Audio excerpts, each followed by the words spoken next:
ఒకటే చెప్పాను, ప్రజలే నిర్ణయిస్తారు. నేను చేసింది తప్పు అయితే అప్రతిష్ట పాలవుతాను. నేను చేసిన దానిలో ఏ తప్పు లేదని ప్రజలు గుర్తిస్తే, ఆ దేవుడు కరుణిస్తే వెంకటేశ్వర స్వామి దయ వల్ల ఇంకా మంచిగా ప్రజలకు సేవ చేస్తాను. నిర్ణయం సరే పవన్ కళ్యాణ్ చెప్పిన చెప్తున్నాను. ఇంకా అదే మ్యారేజ్ పెళ్ళైన అమ్మాయి పెళ్ళైన అబ్బాయి కలిసి ఉంటే ఇది సుప్రీంకోర్టు ఆర్డర్స్ ప్రకారం ఇది క్రిమినల్ కాదు, ఇది నేరం కాదు. సుప్రీంకోర్టు డెసిషన్, ఆ డెసిషన్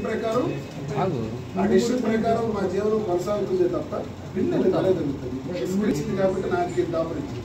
రామారావు గారు లక్ష్మీపార్వతికి పెళ్లి చేసుకున్నారంటే ఇష్టమని చేసుకున్నారా, ఇలా పెళ్లి చేసుకోవచ్చని సందేశం కోసం చేసుకున్నారా? ఎత్తిలేని పరిస్థితులే చేశారు.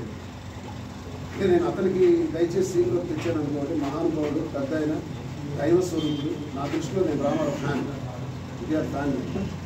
ఆయన జీవితం అంతా చదివేందుకు నాకు ఇష్టం. అలాంటి రామారావు గారు ఈ గ్రేట్ దువ్వాడవాడి దువ్వాడ శ్రీనివాస్ హస్బెండ్, నా భర్త అంటుంది కదా. నేను 2000 మొన్న మే 11 జరిగిన ఎన్నికల్లో 24న నాకు వ్యతిరేకంగా తెలుగుదేశం పార్టీకి ఓటు చేశారు. ఈ మాట నేను చెబితే బాగుండదు. ఆ లింగాల వలసాల సొంత గ్రామానికి వెళ్ళి అడగండి. పసుపు చొక్కాల పక్కన రాఘవరావు తండ్రి నిలబడి అందరూ సైకిల్కి ఓటేయండి అని చెప్పారు. ఎవరికి వ్యతిరేకంగా? సోకాల్డ్ హస్బెండ్ దువ్వాడ శ్రీనివాస్కి వ్యతిరేకంగా. ఇది నిజం కాదా? పత్రికలు మీకు తెలియదా? ప్రజలకు తెలియదా? వాస్తవం. నన్ను ఓడించడానికి ప్రయత్నించి మరి నా దగ్గరికి ఎలా రెస్పాన్స్ చేశారు?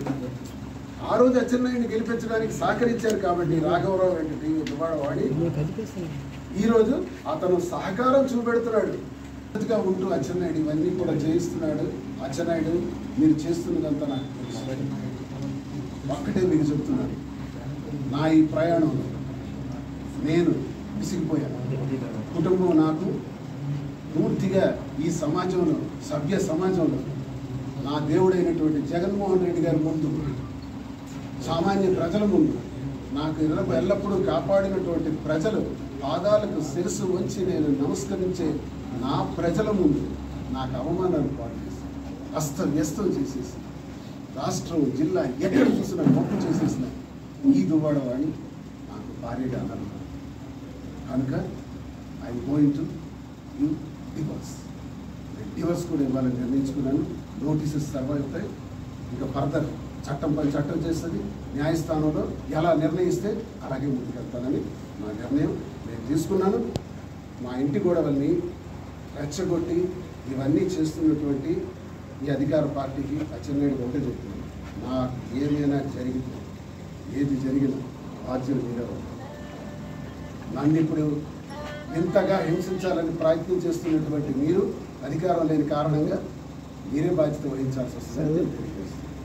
గుమ్మో దగ్గరికి కూడా ఎప్పుడు తారసపడని వాళ్ళు, నన్ను ఫేస్ టు ఫేస్ కూడా ఎదురు పడని వాళ్ళు, టీడీపీకి చెందినటువంటి వాళ్ళు, ప్రత్యర్థి పార్టీకి చెందిన వాళ్ళు చాలామంది రోడ్డు మీద కాపలా. ఆ వచ్చిందే వచ్చింది. నిచ్చెలు తీసుకొచ్చినారు, కారాలు తీసుకొచ్చారు, వైర్స్ తీసుకొచ్చారు, రూప్స్ తీసుకొచ్చారు. కాంపౌండ్ వాళ్ళు దాటి లోపలికి రావడానికి గుణపాలు తీసుకొచ్చారు. వచ్చింది పిల్లలతో పాటు ఈ గానభజనకి ఇది బ్యాక్గ్రౌండ్ ఏంటి కాదు. వచ్చిన పిల్లల్ని ఆదరించడం కూడా తెలియక కాదు. వచ్చిన సమయం కానీ, వచ్చే విధానం కానీ సభ్య సమాజానికి నేను అడుగుతున్నాను. తండ్రి దగ్గరికి రావాల్సిన విధానం అదే. ఓకే, మొన్న అయింది. ఆ తల్లి చెబుతుంది, దువ్వాడవాడి నాకు సంబంధం లేదు, నా నాన్న నేను ఉంటాను, నాకు ఆస్తులు వద్దు, డబ్బులు వద్దు, షర్టుతో లుంగితో నా దగ్గరికి వచ్చాడు, నేనే అన్నీ చూశాను, నేనే అన్నీ ఇచ్చాను, నేనే అన్నీ పోషించాను. నాకు 100,000 ఎకరాల ఆస్తులు నీ శుభం ఉండదు. నీ ఆస్తుల గురించి నేను ఎప్పుడైనా విన్నానా? అడిగానా? నీ ఆస్తుల వైపు చూశానా? మాట్లాడానా? చెప్పు దమ్ముంటే. నీ ఆస్తులు ఏంటో, నీ అంతస్తులు ఏంటో, నీ పేరు ప్రకారం మాకు అనవసరం. నేను ఎప్పుడు అటువంటి చూడాల. నీకుంటే నీకు బాగుంటుంది, ఆ తప్పేం లేదు అని చెప్పి నిన్న రాత్రి పెద్ద కూతురు మీద 20 కోట్ల రూపాయలకు సంబంధించిన ఫ్యాక్టరీ ఆ రోజు చాలా బాధతో ఒక్క క్షణం తీరిక లేకపోతే వెళ్ళి ట్రాన్స్ఫర్ చేశాను. ఆ ఇల్లు బంగారం లాంటి 6 కోట్లు ఖర్చు పెట్టి ఇల్లు పెట్టాను. ఆ ఇల్లు ఇచ్చాను. రాసుకుని ఉండండి. అన్నీ తీసుకోండి, ఏ డేట్ కావాలో తీసుకోండి. బ్యాంక్ అకౌంట్ ఏప్రిల్ 18 అంటే 19 నాకు ముఖ్యమంత్రి గారు నాకు అనౌన్స్ చేశారు టికెట్. అంటే ఏప్రిల్ 18, 23వ సంవత్సరం నుంచి ఈ రోజు నాటికి 1,40,00,000. ఇప్పుడు ఎంత కావాలంటే అంత ఇచ్చిన చెప్పతున్నాను. ఎందుకంటే చెప్పకూడదు. కుటుంబం ఓటు ఇస్తే ఏంటి, 10 కోట్లు ఇస్తే ఏంటి, ఇవ్వలేకపోతే చెప్పాల్సిన పరిస్థితి వచ్చింది ప్రజల ముందు. కాబట్టి నేను చెబుతున్నాను, 1,40,00,000 వరకు ఒక ఏడాది కాలంలో వాళ్ళ ఖర్చులు ఇచ్చారు. నిన్నగాక మొన్న మా పాపాళ్ళు ఫోన్ చేసి ₹1,00,000 పంపించారు, 50,000 పంపించారు, 70,000 పంపించారు ఫోన్పే. అడిగిన క్షణంలో మెసేజ్, వాళ్ళు మెసేజ్ పెడితే మెసేజ్ పంపించారు. ఇది బాధ్యత, చెప్పుకూడదు. చెప్పాను, 5 ఏళ్ళు ఇంకా నేను చేయాల్సింది చాలా ఉంది. మీకు కూడా కూతురుగా బ్రహ్మాండంగా పెళ్లి చేయాల్సిన అవసరం. పీజీ చదివితే పీజీ కూడా నేను చేయిస్తాను. పెళ్లి బాగా చేయాలి, అన్నీ మీరు చూసుకుంటారు. తండ్రిగా నా బాధ్యత అంతా నేను నిర్వహిస్తానని వాళ్ళకి మెసేజ్ ద్వారా చెప్పి నా కార్యక్రమం అంతా ప్రతి క్షణం కూడా వాళ్ళ కోసం నేను చేస్తున్నాను. అంటే పిల్లలు గురుతర బాధ్యత, నేను తండ్రి బాధ్యత నేను విడిచిపెట్టుకోను. ఎలా విడిచిపెట్టుకుంటాను? వాళ్ళు ఏదో తెలుసో తెలియకో అంటున్నారు. ఈరోజు నాన్నను దూషించారు. మరో 10-20 సంవత్సరాలు పోతే, లేకపోతే మరో 10 నిమిషాలు పోతే ఈ నాన్న ఉంటాడో లేదో తెలియదు. ఈ నాన్న చావు బతుకుల మధ్యలో ఉన్నాడు, శత్రువుల మధ్యలో ఉన్నాడు. చుట్టూ కత్తులు, దువ్వాడ శ్రీనివాస్ ఒక్కడు. ఏ కత్తి ఎప్పుడు తిరుగుతుందో ఎప్పుడు పోతానో నాకే తెలియదు.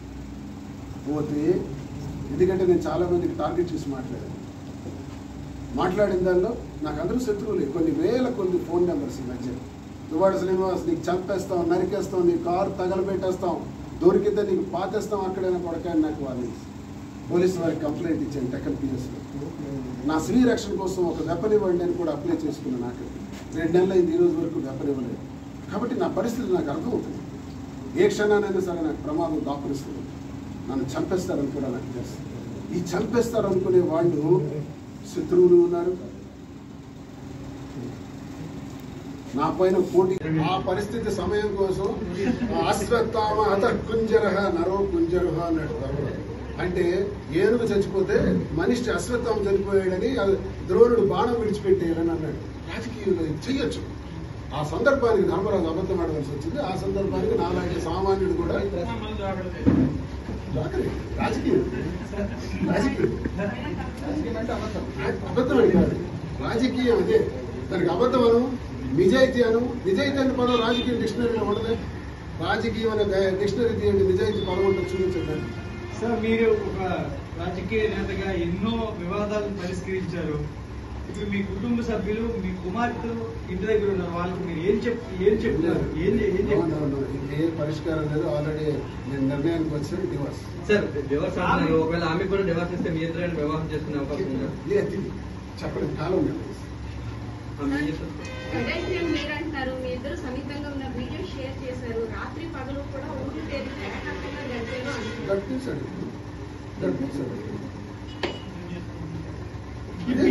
ఎంత చేస్తే ఏ భార్య సహిస్తుంది సార్? 2 ఏళ్లుగా అటు ఇటు తిరుగుతున్నారని, గుడ్లకి వెళ్ళారని మీరే చెప్పారు. సో ఆమెకి లోపల హుమ్లేట్ అవుతుంది కదా సార్. నేనే భూ ప్రపంచం మీద తప్పు చేశాను, ఉన్న ఏ మానవుడు తప్పు చేయలేదని కాదు సార్. ఇక్కడ అందరూ చేస్తే అందరి భార్యలు కాపాడుకొని వస్తున్నారు సార్. కాపాడుకొని రక్షించుకొని రాబట్టే ఆ కుటుంబాల మహాతల్లులు, భారత స్త్రీమూర్తులు ప్రతి మగాడి జీవితాన్ని కూడా కాపాడుకుంటూ వస్తేనే ఆ మగాడి జీవితం వర్ధిల్లుతుంది సార్. మగాడి జీవితం కోటాను కోట్ల కుటుంబ వ్యవస్థలో బాగున్నాయంటే ఆ స్త్రీమూర్తి పాదాలకు నమస్కారం. మన భారత స్త్రీమూర్తి పాదాలకు నమస్కారం. భారత స్త్రీమూర్తి ఈ విధంగా ప్రశ్నించడం మొదలు పెడితే ఏ మగాడు బాగుపడలేడు, ఏ మగాడు బ్రతకడు, ఏ కుటుంబ వ్యవస్థ కూడా నిలబడదు. సామాన్యుల నుంచి ఉన్నతమైన వ్యక్తుల వరకు ప్రతి కుటుంబంలో ఉంటాయి, కానీ పరిష్కరించుకునే మార్గాలు లేవు. నేను ముందే మీకు చెప్పాను, నేను తప్పు చేసుంటే 4 గోళ్ల మధ్య మాట్లాడాను. నేను జోలవాడను, అలాని వ్యసనం నాకు లేవు. మత్తు ఊగేటట్టు మందు తాగను. నాకు ఏ వ్యసనం లేనప్పుడు నన్ను సంరక్షించుకోవడం ఎంత పని, నన్ను కంట్రోల్ చేసుకోవడం ఎంత పని. అంటే ఈ 30 సంవత్సరాల వివాహ జీవితంలో ఒక మోదరేదో ఉందా?